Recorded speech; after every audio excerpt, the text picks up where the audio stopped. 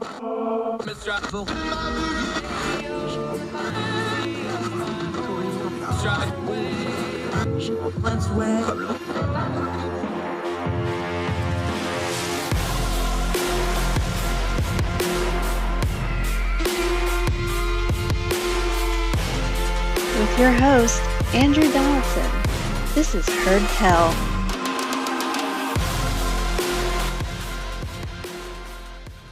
It's Heard Tell Show. I'm Andrew Donaldson. Welcome back, and welcome to Wednesday, March the 23rd. Year of our Lord 2022 just continues to roll on, almost through March already. Kind of hard to believe, folks. Spring break coming fast for a lot of folks, wherever you and yours are across the street and around the world.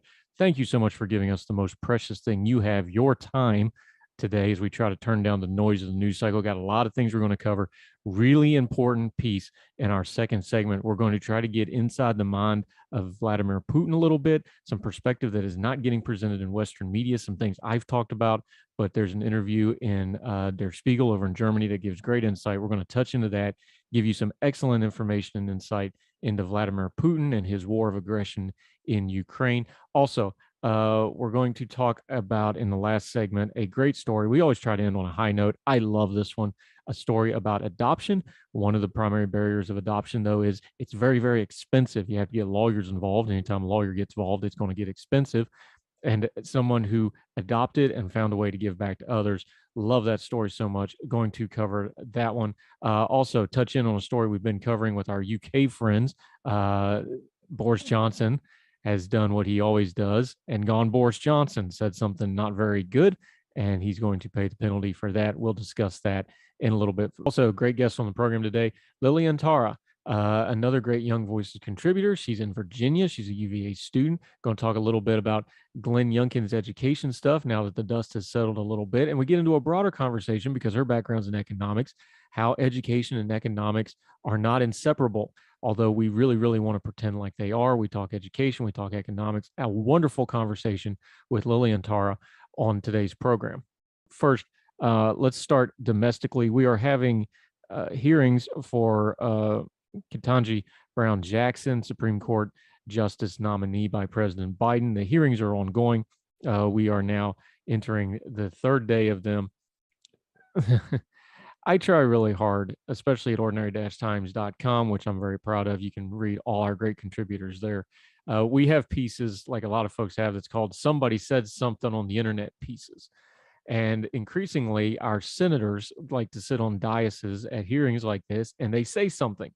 And then those of us that do media and writing and opining, we can just go off whatever that person said and go off and run with it. I don't really want to do that because we could get into all the particulars of what they're saying in this hearing, but it doesn't really matter. Their political talking points, this nomination is going to go through. Philip Bump in Washington Post, he does kind of analysis and data and things like this.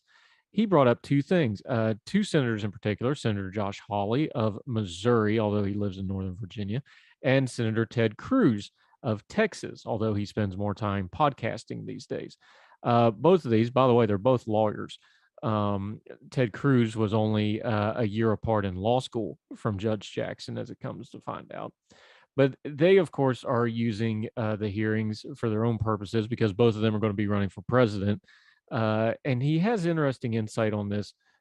Reading from Philip Bump in the Washington Post today, this week, a different opportunity has availed itself to the Senate Judiciary Committee's consideration of President Biden's nomination of Judge Ketanji Brown Jackson to sit on the Supreme Court. As members of that committee, both Hawley and Cruz have since taken the opportunity to turn the spotlight towards themselves. In fact, Cruz was actually pumping his podcast. That's why I jokingly refer to him as Ted Cruz, Republican Daily Wire. That's how he conducts himself. To be clear, this is a fundamental component of being a national politician, Philip Bump again. You don't get elected to the Senate without having a healthy attention for the attraction of eyeballs. Of course, it is also the case that senators should probe and question Supreme Court nominees. But if you're paying attention at all to the Jackson nomination, you probably heard something about how Hawley and Cruz's lines of argument and less about, say, Senator Ben Sass's or John Cornyn's. Both of them are Republicans as well. Hawley and Cruz make sure that in the past 2 weeks, they have been mentioned 124 15-second segments on Fox News or Fox Business, about 3 times as often as Cornyn and Sass. Sound bites, folks.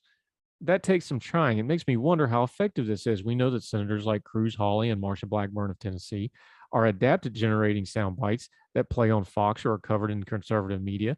But what benefit does it yield? Does it, for example, lead to people contributing to their campaigns? And he goes through a bunch of data. He has some charts, and he talks about the pattern of, do their news media hits and their social media hits and their online contributions correspond with their fundraising? And he goes to this and he says, of course, there's an important distinction between these senators. Not all of them are up for re-election this year. One would expect those on the ballot in November to be raising money more enthusiastically than those who are not. Although remember, if you're going to run for president, you're going to need money. So that's a different thing. And he has charts on this. I won't read you all the data on this, except to mention this. The senators who are mentioned on TV constantly, the Philip Bump and Washington Post, an average of about 700 more times in 2021 than those who aren't on TV a lot. They also raised about 1.5 million more on average, meaning their cable news mentions were each worth about $2,000 a pop. That's pretty good work if you can get it. If it was Fox News mention, the benefit was about $3,000 in individual contributions on average. By the way, this probably works the same for our friends on the left getting on MSNBC, CNN, whatever. We're just dealing with the conservatives right at the moment. These are small numbers, continuing with Philip Bump, and subjective decisions. Certainly, it's also correlation without proven causation. Did Senator Bill Hagerty of Tennessee, who's also a Republican, pull in less money because he's not on TV as much as Ted Cruz, or because of who heard of Bill Hagerty? No offense to the good senator, of course. Nor is it necessarily the metric that Cruz and Hawley are measuring. Each wants Fox News attention, not only because of money, but because they have designs on higher office, and the road to the Republican presidential nomination runs through the Fox News studios. And of course, because they are positioning themselves at the center of attention. If you're curious, Cruz and Hawley were mentioned on CNN, MSNBC, Fox News, and Fox Business in about 12,000 15-second segments last year, more than 3 times as often as the 6 less attention-hungry senators, including above, combined. The bullet point: they raised 1/4 as much money. Some interesting data points from the really, really loud to whether or not they're being really, really effective in the real world. Some interesting stuff from Philip Bump at Washington Post. Go read the whole piece. We'll continue to cover these stories as they go along. We always want to get behind the news and see why the news is happening. These guys are trying to generate news, mostly about themselves, and we'll cover it as such. And we'll continue with Heard Tell right after this.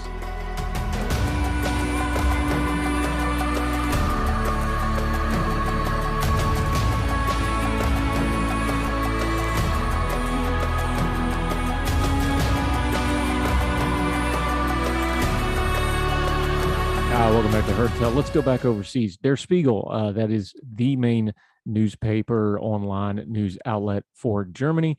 Those of you that know me, I lived in Germany 2 different times, almost 5 years total. When I was doing my military service, I love the German people. I have an affinity for them. Read a lot of Der Spiegel. It also has an English language international edition, and that's what we're reading from today. A little bit of insight and perspective. This is an interview with political scientist Ivan Krastev. It is conducted by Lothar Goris. This is the English translation of both of these into Vladimir Putin, the man. And there's a couple tidbits out. Again, this is an interview, not an article, so you'll want to read through it yourself. This is Krastev answering questions on Vladimir Putin. Quote, "If you've been in power for 20 years in an authoritative state, nobody dares to contradict you anymore. You have established a system. You have become the system yourself. And you can't imagine that the entire country doesn't reflect that. You also can't imagine there being anybody who could be an adequate successor, for you have solved all problems yourselves for as long as you've lived. For Putin, Russia has long since ceased being a country in the standard sense. It's kind of a historic 1,000-year-old body." And he goes on to talk about Vladimir Putin in this way. Krastev says, he wants to teach us a lesson, meaning the West, because he wants to tell us, I've learned from you, even if that means doing exactly that which he hates us for. On that evening in Sochi, he's talking about when he met Vladimir Putin, he expressed outrage that the annexation of Crimea had been compared with Hitler's annexation of the Sunderland in 1938. Putin lives in historic analogies and metaphors. Those who are enemies of eternal Russia must be Nazis. And so he was quick to portray the conflict in the Donbass as genocide. Putin's overstatements became so extreme that they no longer had any connection to reality. He has become a hostage to his own rhetoric. He is constantly speaking of betrayal and deceit. Again, this is an interview. I'm pulling out snippets of it to read from you. Please go read the whole thing. From the West, from individuals, former Soviet republics. In 2008, during the war against Georgia, he met with Alexander Volodnikov, I'm sure I'm mispronouncing that, the editor-in-chief of Echo Moscovy radio station, which was one of the last critical media outlets in the country until it was shut down last week. Putin asked Volodnikov knew what he, Putin, had done in his previous job. Mr. President, Volodnikov replied, "We all know where you came from." "Do you know," Putin said, "listen to this, what we did with traitors in my previous job?" "Yes, we know," said Volodnikov. "And do you know why I'm speaking with you?" Putin said, "Because you are an enemy and not a traitor. In Putin's view, Ukraine committed the greatest crime imaginable. It betrayed Russia." It should also be mentioned that Western media has continued to create a false image of Putin. First, they said that Putin is corrupt, and that's true. But does it explain his politics? Putin has been the leader of a nuclear power for 20 years. He thinks in terms of history, betrayal, and malice. For such a person, corruption is merely an instrument of power. Money may have been important to Putin when he was younger, but it isn't any longer. Quick aside here, by some estimates, he may be the richest man in the world. That's how much money he's sitting on. That was before the sanctions, of course. Back to Der Spiegel. Second, they say that Putin is a cynical gambler and a trickster. In 2011, Putin said that the protests against him had been organized by the American embassy. Western analysis said that was propaganda because he knew that wasn't true. During that dinner, it became clear to me, though, this: he really believes it. In his misunderstanding of history, things never happen spontaneously.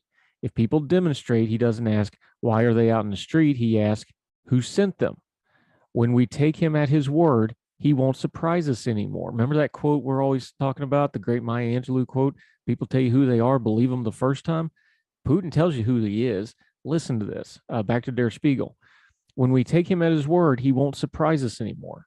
If you read his essay from July of last year, in which he wrote that Ukrainians and Russians are a single people and that he would never accept an anti-Russia Ukraine, you find out exactly what his intentions are. And third, they say that Putin is somebody who is extremely strategic and tactical. And the Der Spiegel interviewer asked this question. Listen to this part. Key to all this. Something we're not hearing in our media right now. Der Spiegel asked this question. You don't believe that he acts rationally? I know I've said it on this program. Maybe he's really lost it. Listen to this answer. Krastev. It is said that Putin watched Gaddafi's end on television for several hours, and that his decision to retake the position of president from Medvedev, which hadn't initially been part of the plan, was a reaction to that because he didn't want to meet the same end as Gaddafi, executed by his own people. It is possible to negotiate with cynical, calculating people because they know that they too can benefit. But Putin seems to have radicalized as he's aged, perhaps even during his COVID isolation. He is on a mission, and risk avoidance is no longer a category for him. They may sound too psychoanalyzing, but he is part of the last Soviet generation. His job as a KGB agent was that of defending and protecting the Soviet Union, but he and his fellow agents were unable to do that. The Soviet Union collapsed overnight without a war, without an invasion. Putin and the KGB didn't understand what happened, but they understood they failed. I think he has a strong sense of guilt. And the Der Spiegel person points out he was stationed in East Germany at the time. And Khrushchev says this, which makes things even more interesting. It is difficult to understand your country when it is changing dramatically and you are living abroad. From outside, the occurrences seem like a mystery, as a kind of conspiracy that is incomprehensible. But what he experienced and comprehended was the national euphoria in Germany when the Berlin Wall fell, because he was there. In his essay, he writes that a wall was erected between Ukraine and Russia, and that this wall must fall. As such, what is currently taking place in Ukraine, in Putin's eyes, is a peaceful reunification. The Der Spiegel interviewer says that sounds tragic. And Khrushchev says this. Listen to this. The tragedy is that we are seeing a violent recolonization of Ukraine and not a peaceful reunification. This misunderstanding about how the world works produces Putin's unhappiness. He really believes that it's not a war, but a special operation, because there can be no war between a single people. And he will never believe those people who tell him it's not true. Putin sees himself as the father of the Russian nation. Perhaps he is, perhaps he's not, but one thing is clear. Putin unintentionally became the father of the Ukrainian nation. It was the annexation of Crimea and the Donbass that initially created a Ukrainian identity, one which is rooted in two principles: opposition to Russia and opposition to Putin. Now he finds himself in a situation that we know from Russian literature, which his father says to his son, I have created you, but now I must kill you. At the same time, Putin is destroying precisely that Russian identity, which he is constantly talking about. In 2014, a large majority of Russians supported the annexation of Crimea, but they were just members of an audience, applauding as they looked on. Now, Russian soldiers aren't just dying, but they are also killing those who Putin himself said were their brothers. And the population is suffering under the sanctions. Stark contrast from somebody who has met with Vladimir Putin, who has studied Vladimir Putin, who understands him from that point of view. And it goes back to what we said. Vladimir Putin is telling us plainly who he is. We should believe him. More Heard Tell right after this.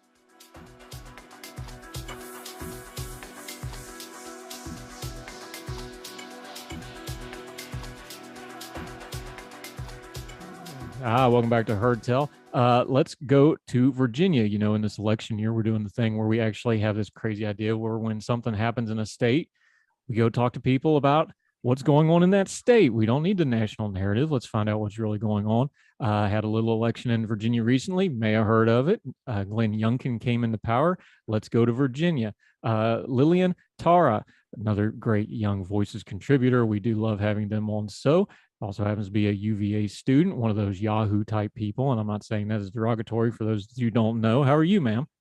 I'm doing lovely. Thanks so much for having me. No worries. And we won't even hold it against you that you're from the wrong Virginia. Appreciate your time today. Okay. It's been a little bit for a variety of reasons. One is it's Virginia and DC adjacent, so it gets extra attention. The Glenn Youngkin Virginia election got a lot of coverage. He's been in office for a while.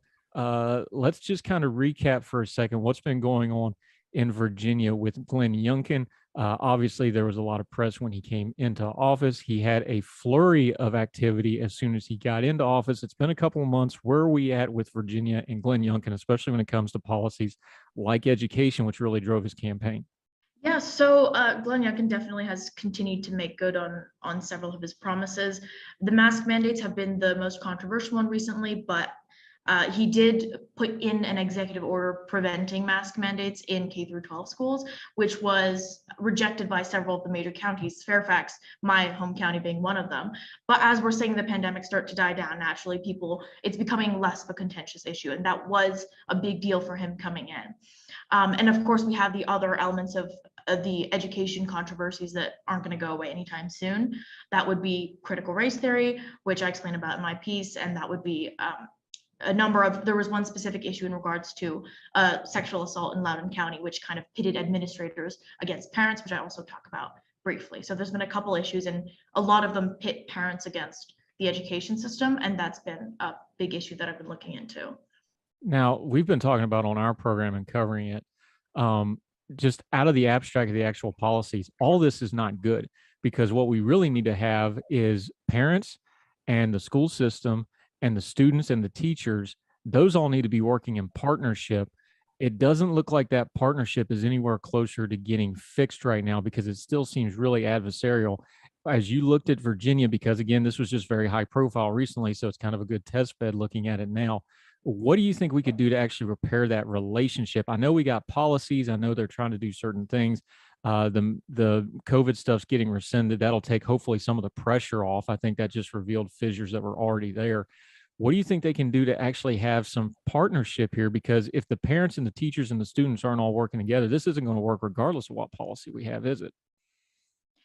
Right. And I think the underlying issue with education, which is the battleground for many of these policies, because children are a very sensitive issue, but in general, with any government policy, is that it inherently forces conformity, right? And in education, it forces conformity in terms of what is being taught to students, how it's being taught, which students are being taught what. And this is an underlying issue. It's not unique to education. And quite frankly, the only way I see us addressing it is just introducing more flexibility to the system, which is difficult when there are special interests growing as the funding towards education grows. And that is why I am a huge advocate of charter schools, or really anything that increases the flexibility for local agents to make decisions in regards to children's education, because parents are just so different, and they'll never agree 100%, and you'll always have people pushed to the margins, and you'll always have controversies like masks, or how much administrators should be involved in hiding things from parents, and now COVID as well. Now, we've had things like the mask mandate, which has been loud, it's been voiced for us, but then there's been other things that are really dangerous and ugly that kind of almost make that look pale in comparison. You talked about London County. You've talked about sexual assaults and issues like this in the school system. There's been incidences of abuse. That's not just for you. I know down our way where the radio portion of this program comes out, the Wilmington area, case after case after case of the school system and teachers being abusive to students and things like this. Does the current environment, my fear is, where there's so much mistrust and there's all that lack of communication we're talking about, things that are really, really important, and not like these policy issues aren't, but people that are abusers, people that are untoward individuals, they can use that kind of a scenario to really do some really wicked, evil stuff. And the way the system is right now and the way the conversation is, nobody's really prepared to deal with it, because everything else has been blown up into this really bad confrontational stuff. And then something that we need to be confrontational happens, and folks really don't know what to really do with it, and it doesn't get handled really well, does it?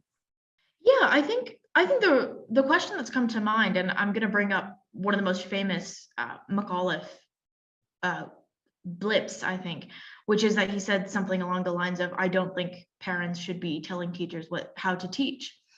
And what that really shows is that we've gotten to a point where the public education system is so widespread, bloated, mandatory, et cetera, that we're forgetting who employs who. And teachers are ultimately, in my view at least, there to serve the parents, right? This is a system about meeting the needs of the parents. But once teachers become, for example, highly licensed, they're required to be highly licensed, let's say, at least on paper. They are supposedly very specialized, and they're taught that they have a monopoly on the knowledge on how to teach children.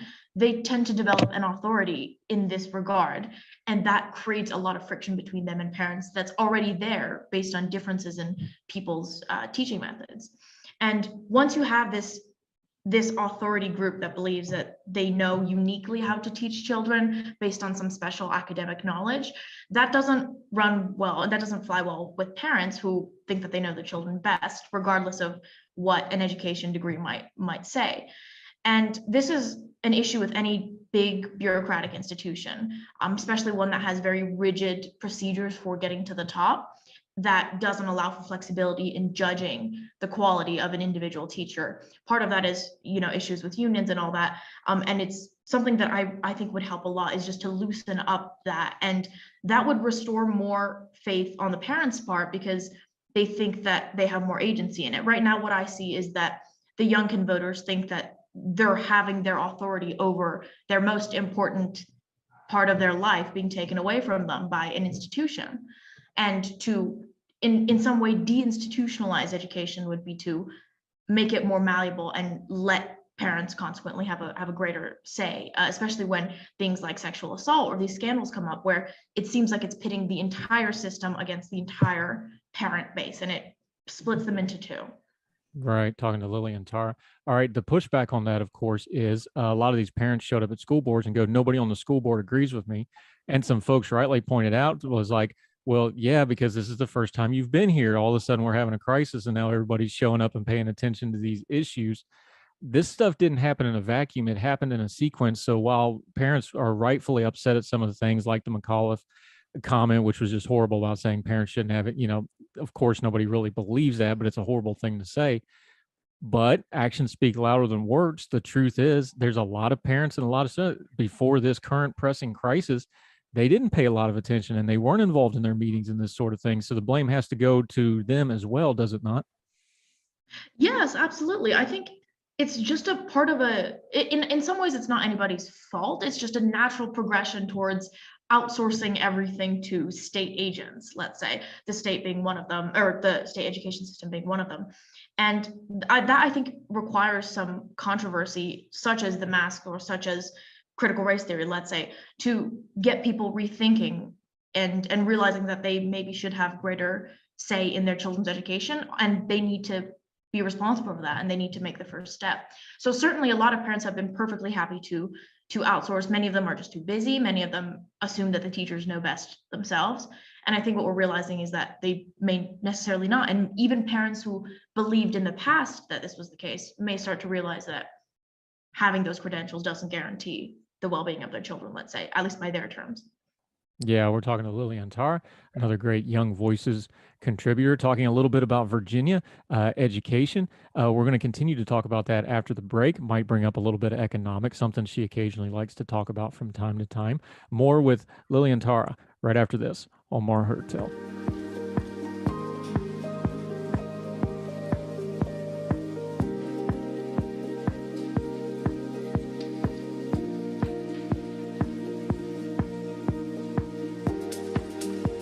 Welcome back to Heard Tell. We're talking to our friend Lillian Tara, another great Young Voices contributor, talking a little bit of Virginia. Okay, you are an economics person. Anytime we talk about education and anytime we talk about education controversies, we got to talk about the money, though, because we all know that the predominant thing to try to fix education in America is let's throw more money at it. When it comes to these issues of trust, when it comes to issues of policy, though, money's not going to fix this. Hiring more teachers isn't going to fix this. You talked about flexibility being important to something we need to put into the system, but this is a system that's shown itself to be, of all things, the least flexible. Is there a practical way you can see to get into this other than maybe they're going to have to address it as a funding mechanism? They're going to have to address it as a training mechanism. What do you see that practically they can try to do some flexibility in what has become a really, really big bureaucratic nightmare in the U.S. education system? Oh, well, I think there's never been a government program that wouldn't be perfect or improved with extra funding. I think the issue is that the systems that are set up and how the money is used are always going to waste it. And so I'm going to give a couple examples. One of them would be how teachers are hired and fired. So in a lot of districts, especially thanks to union interests, what we see is that teachers get pay rises based on seniority, and they get them as they age. That in no way guarantees competence. And there is no room for local principals, let's say, to hire and fire on the basis of competence alone, because you have all these state and local licensing laws, for example. And these serve as barriers to entry for perfectly good teachers otherwise. And this is an example that I always say that I find to be very wrong in terms of how hiring is, which is the fact that a doctor can't walk into a high school and ask to teach a biology course and be hired for that because he doesn't have a license for teaching. It is an example of how that requirement is weeding out some of the best teachers, because you don't need a teaching degree to be confident and competent in teaching a subject that you're clearly good at professionally. And reducing those barriers would open up the field for a lot of wonderful teachers from untraditional avenues that we haven't considered before. And I think that is desperately needed. You mentioned in your writing there was 3 executive orders that Glenn Youngkin issued pretty much on day one, give or take. We talked about a couple of them already, but one of the other ones, when you're talking about installing confidence in the school system, parents are talking about they want more transparency. Well, one thing that got pointed out was and even before COVID, but COVID really pushed this forward, things like syllabuses, things like lessons plan. Almost all school systems now have some sort of an online system, whether it's PowerSchool, Blackboard, Ingenuity. There's a couple of different ones. Almost all of them have some kind of online thing. Kind of some of the argument on that was, well, that's trending that way anyway. Is that sort of stuff necessary to actually be put into law, or is that infringing onto the teachers? Is there such a thing as too much in-classroom interference from the outside? I know parents have a right for their children, but at the same time, they aren't professional educators. We do need to give the teachers a little bit of room to breathe here as well, don't we? True, and I think actually many parents would agree with you in that most parents have no interest in micromanaging things like Blackboard or relatively uncontroversial means of delivering education, let's say. And I think the greatest controversy has been of substance, and that would be more political issues. I think up till now, I've rarely seen a teacher. I think the issue with COVID was that some students were unhappy being kept at home. Some would rather have been kept at home. And that was the political element of COVID and not really the educational side of things. So yeah, I think many would agree with you on that. Let's talk about that for just a second, because again, your background is in economics. That's where you like. Economically, I know I wrote about it.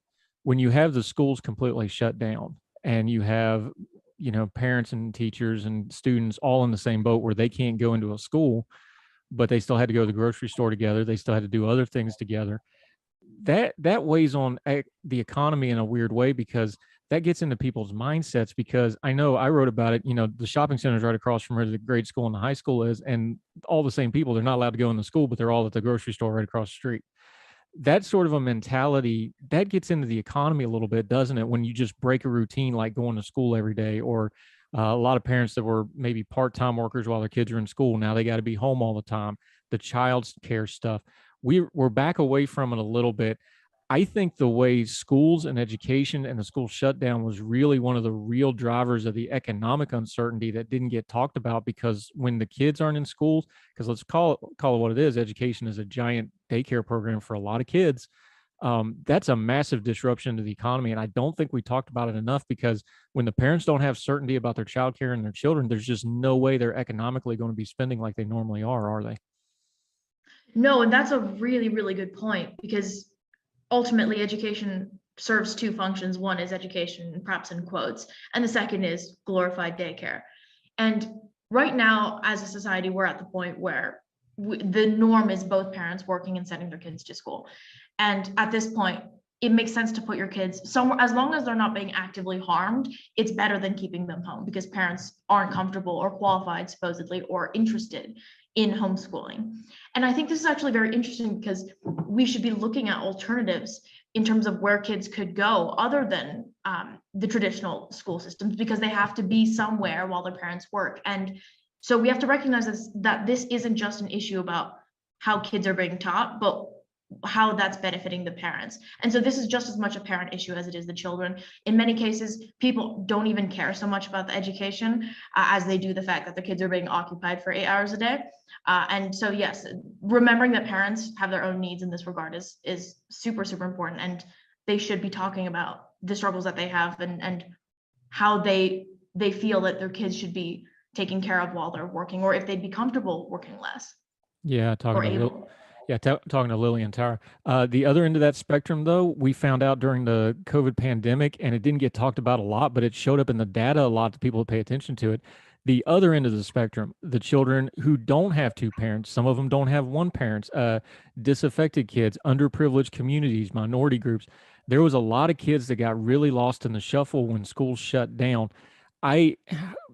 It's a little upsetting to me, because we talk about online school and things like that. It's like, yeah, that works great. They talk about, well, you can always homeschool your kid if you don't. Most parents aren't equipped to do that. I'm a fan. Look, if you can homeschool your kids, God bless. That's there's a lot that goes into that if you're doing it right. Most people can't do that. I think that's always going to be a small percentage. But when you look at the students that got left behind, and some of them have just disappeared from the school system and still not come back, to me, this says that when we look at education, it needs to be an all of the above type thing, not just a one or two solution thing, because we found out with the pressure of this on with these disadvantaged kids with different parenting situations, one size fits all does not work in education. And I think that's a lesson out of this pandemic we need to take of, hey, when we're talking about like school choice and stuff, it's not just a matter of giving certain people a choice. It's about having an all of the above policy that best benefits children and education. Yeah, definitely. I think what I love about markets as a free market type person is that they're incredibly versatile and very, very adaptive to local needs based on local information.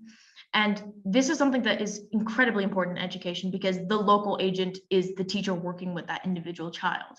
And with this element of personality, you just don't have something that can be seen from a state bureaucrat's perspective. And this is why I'm a big advocate of, say, charter schools. But one of the issues is that as soon as you bring in monetary issues, let's say, or you say that charter schools are monetarily more effective, you get charges of, well, you care about profit more about our children, or any amount of money is worth it if our children are being educated. The first response is, well, they're not. And the second is, so money does matter. And it's important to realize that when systems are doing more with less money, it's reflective of a general efficiency in terms of recognizing needs and addressing them. And that is greater than just profit. That's more about how students are having their needs met. Let's just go there with you, because I know we were talking about it because you're an economist at heart. People get icky when they talk about education and money. They just do. They don't feel like, it doesn't feel right to them, because like, oh no, it's education, it's important, we shouldn't put that with money. But the truth is, if you're going to properly study things like economics, it's figuring out how things work in a practical way, even though there's all this theory and all these big words and all this math that I really don't understand, because I was never good at math, because I was kind of a goof off in school and I never learned how to do all that finding X stuff. But that goes to the point of, we want to talk about education like it's this unicorn farm where we go and pick out our unicorn and ride it to success. And that's not how it works. It's got to be practically applied at some point. And economic principles, market kind of principles, say this works, this doesn't work, because we can follow the money, and the money is almost always tells you the truth, because money don't care. It just, the figures are what the figures are. Wouldn't we do better having some, not for profit, not for the things like people would say derogatory, but some principles of like, hey, better stewardship of our funding, better stewardship of our money, and better accountability of this giant government organization called Public Education America? That would be probably a healthier way of looking at it than just making it this giant federal jobs program and daycare center that it's kind of become de facto for, because of, let's just call it what it is, neglect, and it's treated like a potted plant. The emotional issue is a big one, not only in education, but in any policy where people feel entitled to a certain service or good. It's how could you ever discuss costs in the world of healthcare? How could you ever discuss costs in the world of education? There are things more important than money. But my first response is that I don't think economics is about money at all. And I think most economists would agree with me on this. Money is just a way of communicating in the market, let's say. But it's a method of solving issues of scarcity. And there are scarce resources, and there are competing interests for those scarce resources. And we can apply this way of thinking to education, not monetarily at all. Students have different interests. The attention of teachers, the expertise of teachers is limited. How are we going to best divide up the collective wisdom of society to address the competing interests of many different individual students?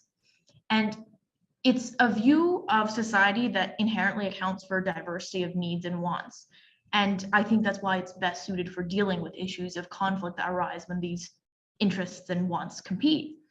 And this is something I advocate for. So I do think it's hard, because when people don't study economics from the pedantic perspective, they think of it as that money and greedy and capitalistic domain where it should have nothing to do with our children.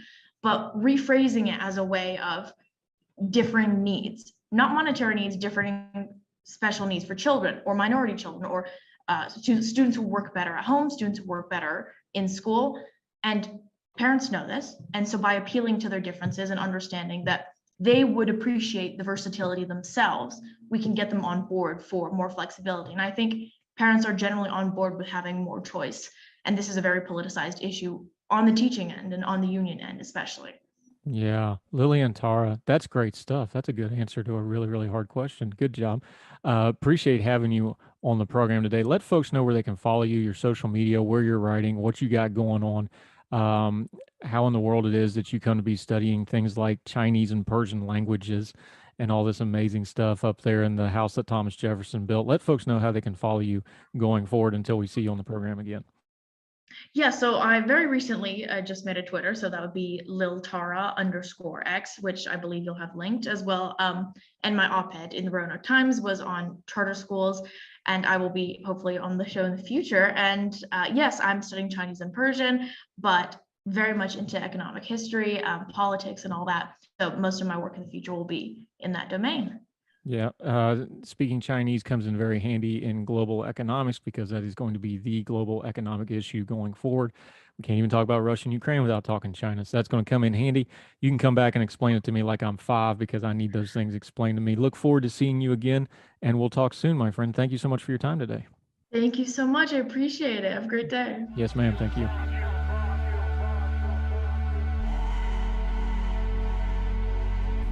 see you go off like a bomb.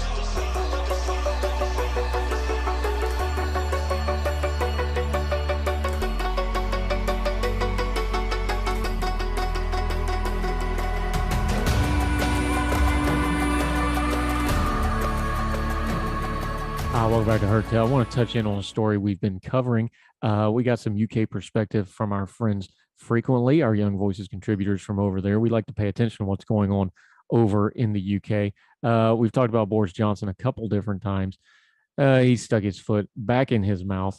He compared Ukraine's war to the Brexit vote. This is from the BBC. UK Prime Minister Boris Johnson compared the plight of Ukraine with the Brexit vote, saying people's instincts are close to choose freedom every time. Mr. Johnson said he didn't believe people voted to leave the European Union because they were hostile to foreigners, but because they want to be free.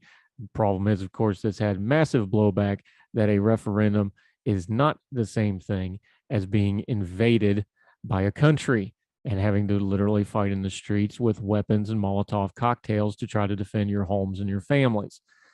Oh, Boris, he's his own worst enemy. He just about was out of controversy with this rally around the flag moment over Ukraine, and he promptly put his foot right back in his mouth. One of the great things that will serve you well in life is understanding this little truth. Things that are different are not the same. We all use analogies. I use them a lot because I'm a writer and a commentator, but you got to be careful with analogies. They can lead you into some really bad places, like comparing the Brexit referendum with a shooting war in Ukraine, trying to put you on that level. You end up sounding really, really silly. So as we continue to check in with our UK friends about Boris Johnson and the things going on in the UK, wanted to touch up on that. He had done well rallying Britain and working with the European Union on certain things, but Boris Johnson's still going to Boris Johnson sometimes, and he's going to say really ridiculous things like that. We'll continue to cover the story. We'll continue to keep up with our friends over there, and we'll continue with Heard Tell right after this.